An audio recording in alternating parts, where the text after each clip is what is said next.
7 বছর বাংলাদেশে কাটিয়ে বৃহস্পতিবার স্বদেশে ফিরলেন নিখোঁজ কাছাড়ের গোবিন্দপুরের বাসিন্দা টিপু সুলতান।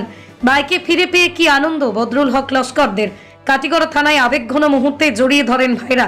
উপস্থিত সবাইকেই মিষ্টিমুখ করিয়েছেন টিপু সুলতানের ভাইরা। জানা গেছে মানসিক অসুস্থতার কারণে আজ থেকে 7 বছর পূর্বে নিজ গৃহ থেকে নিখোঁজ হয়েছিলেন টিপু। বাবুগুড়ে হয়ে একসময় সীমান্ত পেরিয়ে চলে যান বাংলাদেশে। এদিকে অনেক খোঁজাখুঁজির পর বিফল হয়ে পরিবারের তরফে আসাম পুলিশে নিখোঁজ সংক্রান্ত এজাহার দায়ের করা হয়। পরবর্তী সময় একটা সূত্র ধরে জানা যায় টিপু সুলতান বাংলাদেশে রয়েছেন। তারপরে গত 1 বছর ধরে টিপুকে ভারতে ফিরিয়ে আনার চেষ্টা শুরু হয়। ভারত ও বাংলাদেশের মধ্যে প্রশাসনিক স্তরে শুরু হয় কথাবার্তা। অবশেষে বৃহস্পতিবার বাংলাদেশের সরকারের তরফে সুতারকান্দি বর্ডার দিয়ে ভারতে পাঠানো হয় টিপু সুলতানকে। সেখানেই বিএসএফ ও কাটিগড়া পুলিশ তাকে সমঝে নিয়ে আসেন। এ নিয়ে বিশদে জানিয়েছেন বর্ডার পুলিশের incharge sub inspector Ajmal Hossain Laskar. Hizur Rahman বড়ভূঁইয়ার রিপোর্ট, BM নিউজ 24। মই Katigorah border incharge sub inspector Ajmal Hossain Laskar. যে মানুষজন 1 বছৰৰ পৰা কৰসপন্ডেন্স চলি আছে তাৰ ভিতৰত কনফাৰ্ম হওয়াৰ পিছত আজি আমি বাংলাদেশ ICP দাৰকান্দিৰ পৰা তাক মই টেক ওভাৰ কৰি লৈ আহিছোঁ। এইটোত এটা জিনিস পরিষ্কার ক্লিয়ার হল যে আমার ভারতবর্ষ আর বাংলাদেশের যেটো সম্পর্ক সেইটো এটা ভাল, এইটো যেটা সম্পর্ক সেইটো হেৰি হল ভাল বস্তু। তো মেইন কথাটো হল এইটো এটা মেণ্টেল মানুহ, তাৰ মানে মাথাত অকণ বিকৃতি হৈ আছিল। তাক যেটো মই ইণ্টাৰগেশ্যন কৰি পাইছোঁ সেই মাথাৰ এটা প্ৰব্লেম আছিল, সেইটো কাৰণে সি গম পোৱা নাই ক'ত গৈ আছে। তাৰপিছত বাংলাদেশে সেইটো কনফাৰ্ম কৰিছে। তাৰপিছত মোৰ লগত কৰসপন্ডেন্স হৈছে আমাৰ অসমৰ আসাম পুলিচৰ লগত। তাৰপিছত কনফাৰ্ম হোৱাৰ পিছত সেইটো আইডেণ্টিফাই হ'ল যে আমাৰে মানুহ।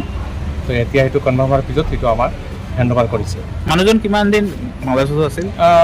লগভগ 7 বছৰমান হৈছে।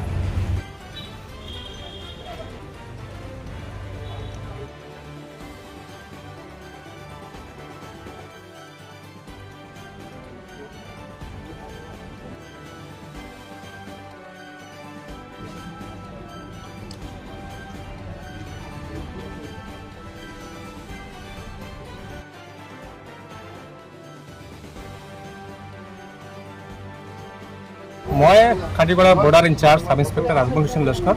যে মানুষজন 1 বছৰৰ পৰা কৰসপন্ডেন্স চলি আছে তাৰ ভিতৰত কনফাৰ্ম হওয়াৰ পিছত আজি আমি বাংলাদেশ ICP দাৰকান্দিৰ পৰা তাক মই টেক ওভাৰ কৰি লৈ আহিছোঁ।